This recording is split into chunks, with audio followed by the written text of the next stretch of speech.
in regards to the relationship with my mother, and I love her very much. And I think I have, where you mentioned you get those people where you grow a lot. She's given me that She's opportunity. been a big... And I've given her the opportunity too. Your mother's been a big help in your expansion.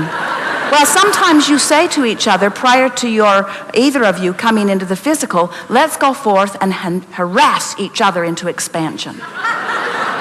And the thing that trips you up is that sometimes the contrast does cause the expansion, because in the early stages, a parent can be very beneficial in forgetting their own freedom and therefore restricting yours and making you ask for it in a stronger way. But the thing that we really want you to hear is if someone like that has helped you in your expansion, but now you use them as your excuse not to take your expansion, that's when your relationship with them feels like not a good one. But if you know what you now know, and you are appreciating the leg up she gave you through the prodding you into expansion, and you are understanding that that's just step one and it's part of the process, and then you are not asking her to be different in order for you to feel good, you're just finding reasons to feel good, you see, then it all works out well. And here's the piece we really want you to hear. You're going to like this. When you interact with someone, anyone, but let's take the example of your mother. You literally put an improved version of her and your relationship with her in your vibrational reality. Because when you know what you don't want, you know what when she doesn't see your value the way you know it, you want her to know your value. When she thinks that you should hold back a little bit and shouldn't be so free with your thoughts or behavior, you want to be more free and you want her to be understanding of it. When she is not allowing herself to thrive, you want her to thrive. When she feels insecure, you want her to be secure. When she's confused, you want her to feel clarity. In other words, you are building a relationship with this person and putting it in your vibrational reality. And the source within you is there living it and knowing it and tending it and calling you to it.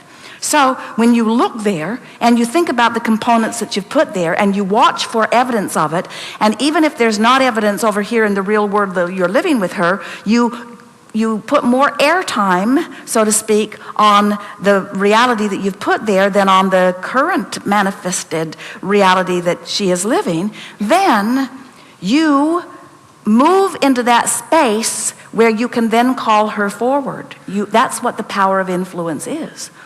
But what hurts you the most, and it's the only thing that hurts you, when your relationship with her or anyone causes you to expand, and instead of looking toward your expansion, you look back asking her to be different so that you can find it, now she feels like the culprit that's keeping you from your freedom rather than the co-creator that helped to promote it, you see. And that's why you feel extra mad, because you're all tied together, vibrationally speaking. She caused you, in a sense, to have your expansion, and now she seems like the reason you're not having it, you see. So then you want to say things to her like, my happiness depends on you. And what a trap that is for both of you. My happiness, and now really this story is more the other way around than this way. But you just got to understand, her happiness cannot be dependent upon you, and your happiness cannot be dependent upon her. But you can't think for her, you can't be for her, you can't vibrate for her, but you can fixate on her as being that way until that's the version of her that you most believe. And when that's the version of her that you most believe, you are a powerful influence. So let us tell you why. Before you came forth into this physical body, you were offering one stream of vibration. You were pure, positive energy, and there was no resistance within it. When you were born, your vibration split just a little bit, just by your observation of this time-space reality. You went to sleep, you closed the gap. You woke up, it widened a little. You grew up, it got wider. You grew up more, it got wider still. You worried, it really widened. You appreciated, it closed. You worried, it widened. You were fearful, it widened. You got hopeful, it closed. You slept, it closed. You worried, it widened. You meditated, it closed. So You've been a lot of versions of alignment in this physical experience. But now, you'll never be any of those versions without knowing which version you're being.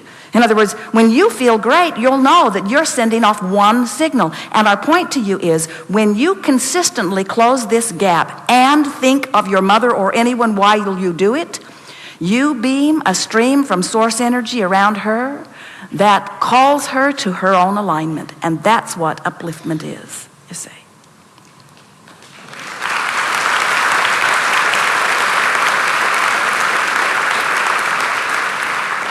For many years, I mean, she's right here within me, in my heart, and I've actually always looked up to her strength and to her drive Well, we think that's wonderful, sort of.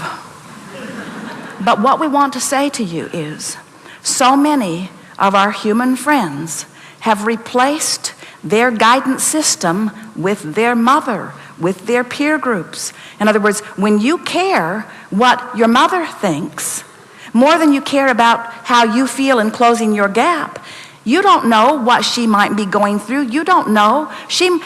When someone adores you and they hold you as their object of attention, they tune into source energy and they flood it all over you. And we know how good that feels to you, and we can see why you say, I want more of that.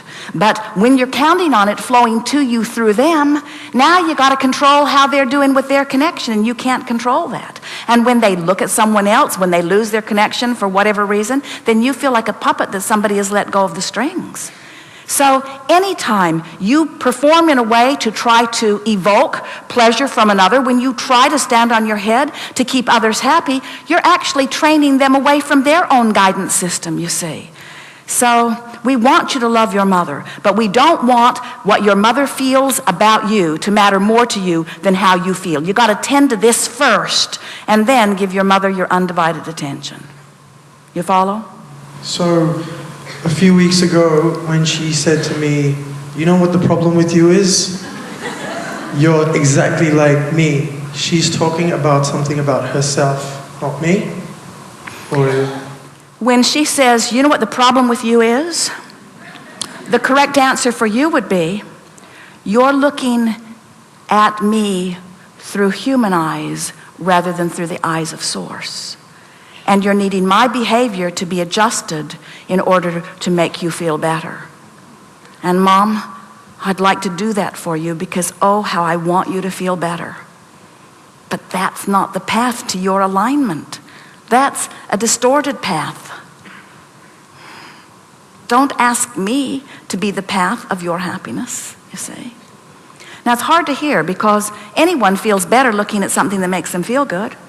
Esther will find some lovable one, granddaughter Kate, so easy to love. And then she sort of resents the rest of you that aren't that way. So easy to love this one, why won't everyone behave in a way that makes it easy? Why do I have to work so hard to love you, you say? And what we want you to realize is, it isn't anybody's responsibility to feather your nest or behave in a way